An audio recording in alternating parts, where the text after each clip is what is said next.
Yeah, we're moving right along quickly because we are constrained for time. But Dr. Horton, you have to tell us where the high grade.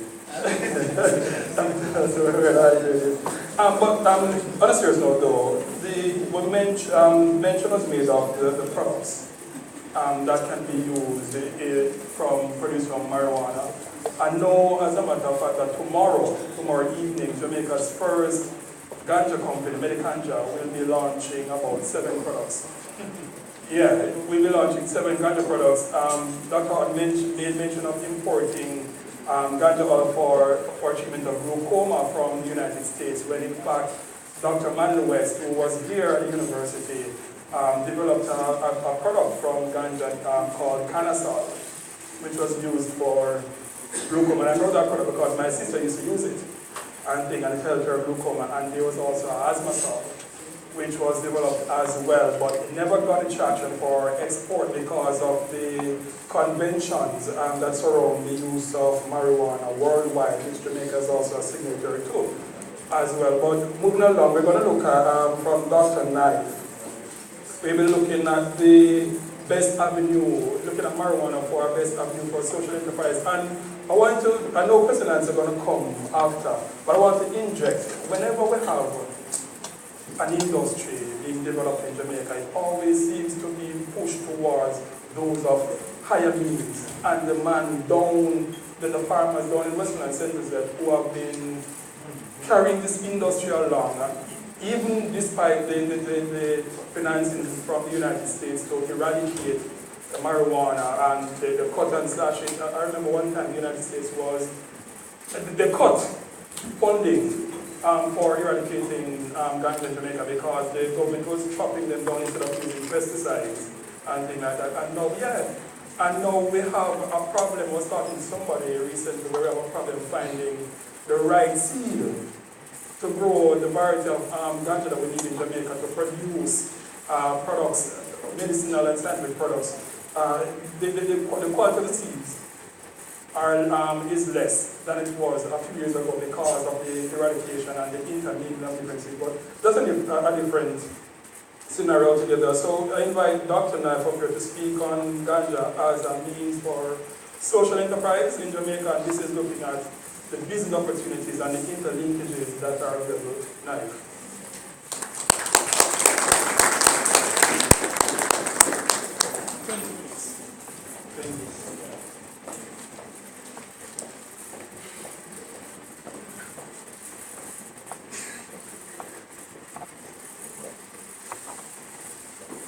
I want to thank the organizers for, again, really getting this thing here going. You know? As always, I like to start with the music of the world. Alright, if the music not work, we move straight away to establishing a ganja enterprise within the Caribbean. Is the business approach and focusing mostly on the case of Jamaica. And why I start off with the Caribbean, because I've gotten a chance to make presentations in Guyana, St. Vincent and St. Lucia, looking at your own situation and how we can work this thing out. Because without a doubt, even if Jamaica wants to make it legal, you're still a regional concern. Yes? If being legal in Jamaica means that other person in other countries will try to get it here, they're still being legal. I know the ganja industry crime really surrounds the transportation of the distribution.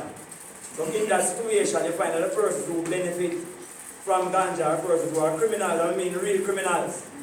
The plant and the consumer are the ones who tend to lose out. So in the context, destruction of ganja, cannabis sativa, introduction of cannabis indica from the 1950s. You know, these things don't hang by chance. They destroyed 2 main crops in Jamaica, the ganja plant and the coconut plant. 2 plants that can actually get feed clothes and shelter yourself. You know, and so the thinking is that looking at ganja as a part of an agro-enterprise industry, now that ganja is just any plant. It's how we stimulate this sector which has been, in a sense, set aside. Generation X, Y, and Z are not caught up into the illusion of misinformation. In the information age, so you can't tell about what you believe, but about what you actually know. I know that there have been a lot of lies and ganja for a number of different reasons. Social development used what is called an integrated assessment approach. We did the work for UNEP in about 2007. A team led by Prof. Crane, where we were actually looking at how was it that changes in agricultural policies impact our local space. And we examined the sugarcane industry applying this approach, and we found that we had better uses for the land for sugar, including use of ganja. And this approach speaks to having a kind of triple bottom line: economic, social, and environmental implications. So it's the same framework to analyze ganja in Jamaica being illegal and legal and what are the implications, and also to develop the framework to setting up the business model on the ground, because it must synchronize. What are the regional imperatives? Water, food, health, energy, nutritional security. Again, we'll try to show how ganja links into these imperatives. So speaking about the ganja enterprise, what the process is in terms of moving from idea to actual implementation, and the way forward, which is really the business model for a high growth enterprise. So no, don't use the word just business model, because we think that agriculture is poor people business. That is a lie. And so I mean, people would enslave you and create wealthy nations, and you have the same land and the same sea and the same water, and you say you're poor. I mean, it's really a joke. So just let my bias go from early, from Haile Selassie, from the beginning of recording history right up to the Middle Ages, and even plus later at the beginning of the industrial age in which we live. Agriculture has always constituted the fundamental source of wealth for the human race. So it's like a backup. It is the central focus, it's wealth creation. And a country and people that become self-sufficient by the development of agriculture can look forward with confidence to the future. So again, that is the lens through which we are seeing this thing. How can we develop wealth through ganja production?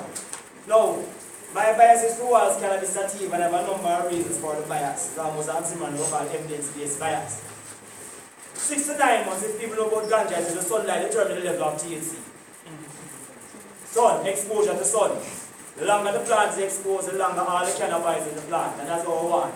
Indica plant has been bred for a shorter period of time, shorter exposure. So we have greater amounts of, in terms of quantity of the cannabis, in particular CBD, and one CBD because there's been a lie that is spread out to the world that ganja causes madness.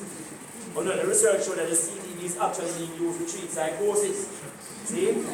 Now, in the indica plant, what it do is increase the THC, and no wonder will tell you that there's use of both, but I have my bias, and I'm going to stick to the cannabis sativa, In entrepreneurship, speak about what is your unique differentiation strategy. Our unique differentiation strategy will be surrounded by the cannabis sativa plant. That's the way I think our strategy should surround. Now, ganja is a nitrate fixing plant. So there is no need for any fertilizer. It's also a natural insecticide. So there is no need for any pesticides. But to recognize that this indica plant is a lot of use of fertilizer and pesticides and all kind of things that people are spraying on because they pick things like Burger King fast food kill people fast. And the same kind of things kind of indica plants creating serious imbalances, not from the plant itself, but from the things they put onto the plants. Yes, I will show you in the IEA assessment. Outdoor, ITAL/organic, I'm using ITAL because remember that ITAL is from organic, People prepare to keep at their mind, they have ITAL pig and ITAL cow. Well, that's what they don't want to think, no. Impossible. Impossible. So there's a distinction between ITAL and organic. We're talking about the ITAL plants. We're using strong, strict, natural, plant-based substances to grow the plant. Greater positive environmental impact. Again, from the production of the indica plant, there is significant negative impact. Now, know that that ganja was destroyed in Jamaica since 1957 with the whole land pinnacle. And strangely, Israel in the 1960s announced the discovery of THC. And I question, where is that Israel got all these ganja plants to do all this research, And how comes all of a sudden you destroy ganja in the 50s and you make your announcement in the 1960s? I saw a serious move to totally eradicate the ganja from Jamaica. I'm not promoting any conspiracy theory, but we realize that between your connections and there's no such thing as coincidence. Coincidence is law, not recognized. Now, so this is the concept. What is sustainable development paradigm? And this IA approach within the thing of food, nutrition, health, and all those kinds of security concerns. I'm arguing that medical marijuana is a zero-sum game. Based on how they put in for this year, but some to win, some have to lose. Now, not exactly now, some have to win and some have to lose. Yes? We say it is unnecessary, but not a sufficient condition. It's suboptimal, which means that if you're focused on medical marijuana, you're going to omit so many other things. As a matter of fact, there are more things to gain. It was argued that the industry, she just argues about 6.6 billion, expected to be 8.5 by the next 4 years. Recreational use about $40 billion. Just smoking a split. 40 billion. So be careful about the area that we want to focus on. I'm saying that there's an import substitution model. Why? Because if Israel / the United States have been involved in this thing for 50 years, spending money, do you think that they want to recover the money that they have spent for the last 50 years? And that is the case. Why do you think they have open arms to embrace products that are coming from Jamaica? You ask Manly West, well in this case Manly West children, because they produced these plants from early 1970s. Where are they? We need a regional approach. Yes? To truly benefit by reducing net externalities. And I'm arguing that a social entrepreneurial model presents a win-win scenario. Why? Because again, ganja is a very unique plant in Jamaica. It's one of the only plants that is really community-driven along the entire value chain. So when you hear about ganja, you don't hear a person's name, you hear about a community. So you go to the east in St. Thomas, you hear about Sunny Hill. You go to the west, you hear about Bridget. She's a tell about slide in St. Elizabeth, where you have the people planting the morass. Use that kind of ancient hydroponic technique. You will learn that when we're doing history at high school about the fruit in Gaza, the Incas. The same technique those people use, don't read any books or anything like that. You know? So it have that kind of thing. When you have serious network being developed, the man who is a seed bearer in Westmoreland, you'll find the seed in St. Thomas. The man who is a treat of the plant. He rotates across the entire island, treating small plants and adult plants. You see me? The reef in the plant and the reef is an entire family community affair. You know? Grandparents, grandchildren. I mean, it's a real serious kind of network happening. The IA approach requires this three-pronged approach. Social / psychological elements, economic elements, and of course, biodiversity. Those coming out of unit. Now, when you examine the plant under illegal and legal conditions, what are the economic impact? Illegal is a high cost of fighting the trade. Over $12 billion spent by Jamaica the last 2 years in sending people to jail for her. $12 billion. High cost of fighting the trade, criminalization of unemployed youth, most valuable natural resources are unemployed youth. Significant loss of enterprise opportunities because we can all think about selling for recreational use. Loss of revenue for the state, which of course she is exporting in a very appropriate way. High operations costs because you have to move to the hills. Is that on the street side? And because you have a number of different costs associated, the same thing why people use much fertilizer. Because they want to get the plant quickly so they can move to the market quickly. It's craziness. People spraying all kind of things on the plant with the smell a particular kind of way, and those are things that you're smoking. Do not run with ganja in your brain. You know. Remember, your body is designed whereby a lot of receptors in your brain and the liver. Your liver detox and cleans itself. And the brain is the engine. Now, what do you put in your brain with the poison attached to the plant under an illegal condition? Limited value chain, high import bill for inputs used, which is seeds and fertilizer. Now, the illegal situation is an increased multiplying effect from diversification of industry. Reduce dependency on tourism while supporting alternative tourism. And here we're talking about reduce dependency on mass tourism while supporting other forms of tourism, which is recreational smoking tourism. And we know about herb, once you smoke herb, you have to eat food. So if you come and eat the smoke herb, then make sure you have food for them to eat as well. And we're talking about good food, you know? Yeah. Increased flow of foreign exchange and other revenues, greater distribution of wealth across all classes. Because that is the nature of the industry. Rich people unite, poor people unite. But under the illegal condition, the rich people tend to get richer, and the poor persons tend to get less rich. And of course, your IP benefits. You know, I'm actually arguing that the university need to take the lead on this thing of the cannabis sativa plant. We need to find that original seed. We need to get the virgin in pharmacology, in culture, and keep that one in particular. Regardless of how many other seeds come about, we need to control that particular seed. Psychosocial impact. Criminalization of youth further fuels potential crime. Low self-esteem amongst many persons. I know too many persons who come from ganja farming communities and ganja farming families. Who them don't let persons know that their parents are ganja farmers, but I think it's something bad. Now, do you know how we stifle a youth educational trajectory? By not letting them recognize that the skill that his parents have is identifying the particular seeds that are good seeds, bad seeds. The ability to identify plants from 1 week or 2 weeks old. The idea of treating plants, the idea of monitoring a plant to get 3 different grades of work from the same plant tree. These are serious skills that we need to develop. Taking the oil from the seeds or from the leaves, these are things that we need. People are scientists who do these things. I remember the first real science in agriculture, you know.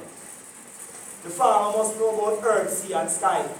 Must know astrology, because we know when to plant and when not to plant. When to get the plant so insects do not come in, etc. Anyway, continue the absence of fathers from home due to long stay in the fields. Because they feel away in the mountain. You know, sometimes it's bad when actually come and talk about that thing and we don't really know it's not an experiential reality. But farmers have to leave house for weeks. Because unlike today, you can just plant and leave. You have to be in the plant day in, day out to see where males are coming up so you can take them out. It takes a kind of diligence, persistence, and commitment to plant work that you don't find anywhere else. So rather than fighting the herdsman, I should actually encourage him to get into agri farming because he is the one who has displayed the most commitment and diligence to planting and things that grow in the dirt. Unlike other farmers. Lack of trust between citizenry and the state. Because they don't like police because police is trying to farm. That's what happened. And yes, many of those policemen come from families and plant ganja. But in many of those communities, do you that think that the police are involved in the trade, distribution of the trade? Because your grandparents and your families are involved in ganja. You tell me you go to Orange Hill, people is hunting them down to get the herb that they went to buy. You know, police stations in Orange Hill, they are police stations. But the police then use their brain as against working our force orders. And most people who are commissioners, they come from Westmoreland and get to see people involved in ganja. That's something we ask you. On the illegal element, you have a lot of reallocation of resources supporting programs. This can be done. And the youth is thinking about getting involved in the planting of a plant. The most valuable plant that you can have in terms of the unit value. Increase self-esteem and peace of mind among the population, especially a lot of post-slave around here who like to hide and smoke. You know? When your reason that is a herdsman, when your reason your friend is not a herdsman. Hypocrisy is a lot of some psychological trauma. May not be inside you. And it's psychological trauma. I know that. You know? Improve relationship between citizens and the state, strengthening of social, political, and economic capital among people on the ground. Less reliance on the state for resources. Biodiversity. It's a very serious element, and I think we need to pay attention to this because we tend not to pay attention to this component. Loss of flora and fauna, because remember, you know, when the man plants, he move in, he's not doing crop rotation because of the illegal substance. So he clear the land and go on somewhere else to plant. Clear and go on somewhere else to plant. I mean, slide is a good example. They're not clear, but they're going into the morass. And into the morass, I have said trap that people don't come in, they said, how can different trap to mark your own paths? Destroying habitats of birds and various plants and also animals. Potential pollution of watersheds again from the fertilizer that people are using all different kind of pesticides. Increased use of poisonous pesticides and fertilizers, destroying ecology. Loss of genetic and genome resources. Non-illegal considerations. Preservation of habitat when we use straight to endemic species because we start at the plant. These things come out in research. Ganja is a very environmentally friendly plant. I mean, by the time moving fast. Alright, let's move to this here to play. Rehabilitation of soil, support for organic agriculture, support and managing of farming practices, and of course support of nature and wellness elements. We know what this says about the fossil fuel and the ganja plant in terms of the environment. You know what this says about the hemp seed in terms of the protein and the amount of edible protein that you find within the seed itself. Biomass of the plant, 50 times richer than any renewable biomass, cellulose that we can find, including sugarcane, many other things. These are the amount of different things we could get out of the ganja plant. under a legal scenario, not a decriminalized scenario, because the still can't do any of these things in a decriminalized scenario. Only under a legal scenario. Where there is medicine, so those 8 products coming out are illegal products, you know. Bear that in mind, those 8 products that are coming out are illegal products. No, because ganja is still illegal in Jamaica.